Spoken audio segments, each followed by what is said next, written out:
Ada beberapa pertanyaan dari brosur. Ya. Yang pertama di halaman 4 surat Maryam ayat 35. A'udzu billahi minasyaitonir rajim. Ma kana lillahi ay yattakhidha min waladin subhanahu idza qada amran fa innama yaqulu lahu kun fayakun. Tidak layak bagi Allah mempunyai anak. Maha suci Dia, apabila Dia telah menetapkan sesuatu, maka Dia hanya berkata kepadanya, jadilah, maka jadilah ia. Pertanyaan, kenapa orang-orang Kristiani menganggap Yesus sebagai Tuhan? Apakah dia tidak tahu kalau Tuhannya itu Allah? Apakah pengertian dia itu, Tuhan itu, apakah pengertiannya dia itu Tuhannya itu Yesus, Ustaz? Kok bingung gitu gue? Kok bingung kenapa kamu? Rasa tak mikir ke wong liya. Itu memang menganggap, mengapa dianggap sebagai bukan sebagai Tuhan, anak Tuhan, ya, atau Tuhan yang menjelma ke dunia.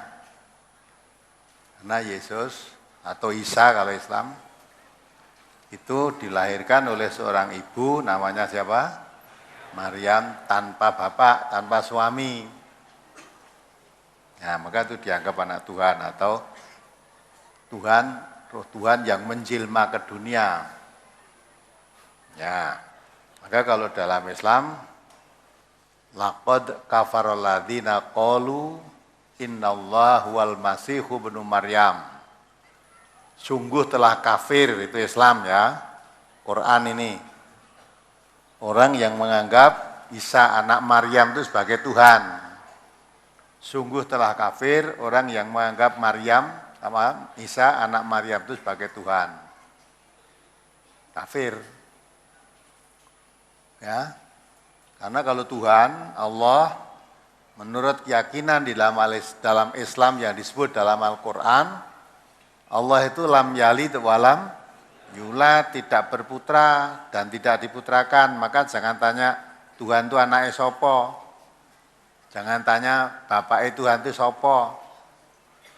Nah kalau tidak punya anak, tidak punya bapak, disian yang dunyane piye. Nah Tuhan itu huwal awalu, huwal akhiru. Allah itu yang awal. Ya, tidak ada. Segala sesuatu ini belum ada, Allah sudah ada. Justru memang apa-apa yang ada ini yang mengadakan siapa? Allah. Jadi jangan dibandingkan, jangan dibayangkan seperti makhluk. Nah, kalau Allah menciptakan Isa tanpa bapak, itu bukan suatu hal yang sulit bagi Allah. Wong menciptakan tanpa bapak, tanpa ibu aja bisa kok. Siapa yang tanpa bapak, tanpa ibu? Adam. Adam itu diciptakan oleh Allah tanpa bapak, tanpa ibu. Lah kalau ini tanpa bapak saja, lewat ibu kan lebih mudah bagi Allah. Jadi Allah itu menciptakan manusia tanpa bapak, tanpa ibu, bisa. Menciptakan Allah tanpa bapak saja, lewat ibu, bisa. Isa itu. Menciptakan manusia dengan bapak dan ibu, ya kita semua ini. Kita semua ini. Apalagi yang ditanyakan? Halaman 5, surat Al-Mu'min ayat 67. Huwallazi khalaqakum min turabin, dan seterusnya. Kemudian yang di bawah surat Al-An'am ayat 2. Huwallazi khalaqakum min tinin. Pertanyaan, arti dari turab dan tin sama-sama adalah tanah, namun pemakaian dalam bahasa Arabnya berbeda. Mohon diterangkan, Ustaz. Tekono sing ahli bahasa Arab itu belajar bahasa Arab. Satu kata bahasa Arab ya. Kadang-kala satu kata itu mempunyai arti yang banyak. Itu maka bahasa Arab itu bahasa yang paling kaya. Satu bahasa, satu kata aja artinya banyak sekali. Ya. Banyak seperti yang kita bahas tadi. Ya. Al-Qahar. Artinya kan banyak tadi. Ya. Qahar itu bisa berarti sama dengan Al-Aziz, Maha Kuat, bisa maha menang. Hanya itu. Jadi bahasa Arab itu memang bahasa yang paling kaya. Bahasa yang paling kaya. Dan diambil untuk yang lain-lain. Orang Indonesia yang memakai ikhlas. Ngerti tak ikhlas itu? Apa ikhlas? Itu dari mana itu? Bahasa Arab. Ikhlas itu dari bahasa Arab. Ya. Jadi intinya manusia itu diciptakan dari tanah, turab. Nek Indonesia kan turab itu artinya apa? Sudah diarahkan debu. Debu itu tanah apa bukan? Ya, tanah juga kan? Ya, maka intin juga tanah. Di ayat lain, jin atau iblis, bukan, iblis tidak mau sujud pada Adam karena khalaqtani min nar wa khalaqtahu min tin. Saya diciptakan dari api, Adam diciptakan dari tin. Tin itu tanah maksudnya. Maka iblis tidak mau sujud pada Adam. Dia merasa dia dirinya lebih mulia dari asal-usulnya. Ya, asal-usulnya. Asalnya dari api, Adam kan dari tanah.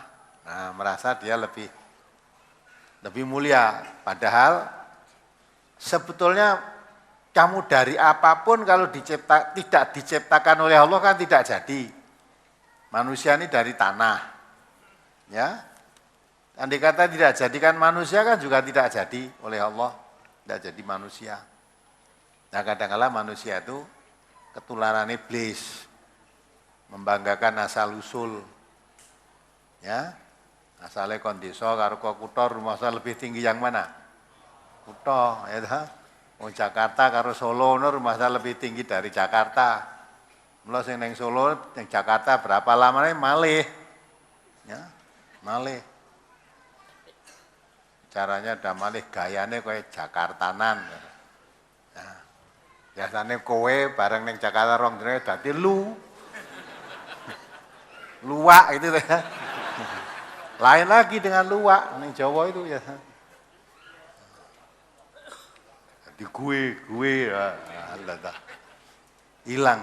Terus ngarani wong Jakarta itu kaya-kaya dudu Jawa. Nek mulih ning Solo jare mulih ning Jawa. Jakarta iki ngendi? Jakarta iki Jawa apa bukan? Jawa, jare mulih ning Solo arep mulih ning Jawa. Wah, masamu kowe wong ngendi lah. Nah, itu gayane. Maka orang yang sok ngendel-ngendelke asal usul, ya, saya keturunan raja, saya keturunan dagang, saya keturunan pegawai, saya keturunan petani, itu sama. Dia aja rumasa keturunannya wong gede tadi keturunan Nabi aja dengan kita sama kok. Jadi keturunan Nabi terus jadi istimewa, ndak? Keturunan Nabi mlebu neraka ya eneng kok. Jadi anak Nabi itu jaminan mlebu swarga, tidak. Anak Nabi Nuh masuk neraka. Ya enggak? Nah, kalau Nabi kita Muhammad SAW, dia mengatakan, la fadla baina arabiyyin wala ajamiyyin illa bitaqwa. Ya, tidak ada kelebihan antara orang Arab dan bukan Arab. Kelebihannya itu kalau terletak pada ketakwaan. Kelebihan manusia lebih mulia, ya, ini lebih mulia, tidak, ukurannya takwa. Kalau dia takwa itu yang mulia. Bukan asal desa, kota, keturunannya anak siapa, enggak. Malah orang yang membanggakan keturunan, kata Nabi, itu derajatnya seperti kumbang pemakan tai. Nek cara Jawa wawung breng ngono lho. Ngerti ya wawung breng? Nanti wong sok ngendel-ndelke aku anake alah kowe wawung breng gitu. Nyata. Jadi jangan merasa minder. Kita anak siapa, dah sama, manusia itu sama. Yang dimuliakan oleh Allah karena ketakwaannya. Ya, apalagi? Halaman 8, surat Ibrahim ayat 47-48. Fala tahsabannallaha mukhlifa wa'dihi rusulah innallaha azizun dzuntiqam Yauma tubaddalul ardu ghairal ardi was samawati wa barazu lillahil wahidil qahhar.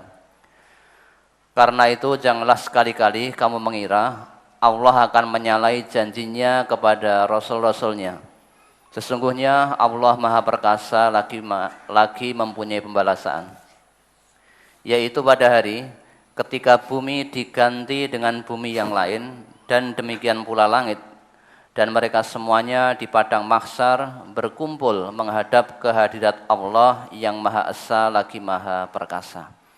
Yang ditanyakan pada kalimat yaitu pada hari ketika bumi diganti dengan bumi yang lain dan demikian pula langit. Mohon penjelasan. Nanti kiamat, maka harus dikumpulkan di padang mahsyar toh.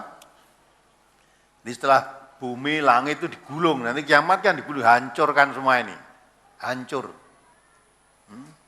Terus manusia nanti hidup di alam lain, maka buminya ya ganti, langitnya ya ganti. Jadi dikumpulkan oleh Allah nanti di padang mahsyar. Padang mahsyar itu tempatnya di mana toh? Di mana? Di sana nanti. Ya, sana mana? Nah, itu gaib. Ya belum tahu, tapi yakin bahwa padang mahsyar itu nanti ada. Tempat berkumpulnya manusia yang pernah hidup di dunia ini, ya sejak manusia yang pertama kali meninggal sampai yang terakhir meninggal, nanti kumpul di padang mahsyar semua. Mendapat keputusan dari Allah, akan diperhitungkan semua amal perbuatan yang sudah dilakukan di dunia ini dan dimintai pertanggungan jawab oleh Allah, semua kenikmatan yang telah diberikan oleh Allah kepada manusia ini. Latus aluna yauma idin anin naim. Semua nikmat yang telah diberikan pada kita semua nanti di hadapan Allah di mahsyar nanti ya akan diperhitungkan, dipertanggungjawabkan. Ya itu. Jadi maka dikatakan langitnya diganti, buminya diganti karena langit dan bumi yang ada ini hancur semua, rusak. Nah, kullu syai'in halikun illa wajah, semua yang ada ini hancur, kecuali Allah aja. Allah yang tidak pernah hancur ya. Tidak pernah hancur. Maka itulah nanti yang dimaksud diganti itu nanti setelah dunia ini kiamat. Kalau udah kiamat apa manusia selesai? Tidak, justru memasuki kehidupan yang sesungguhnya. Hidup yang tidak akan mati.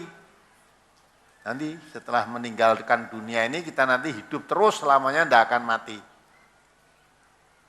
Maka orang yang sengsara masuk neraka ya neraka terus gak akan pernah mati. Nek mati kan wis ra krasa, tidak akan mati. Nah, yang masuk surga juga terus di surga nanti.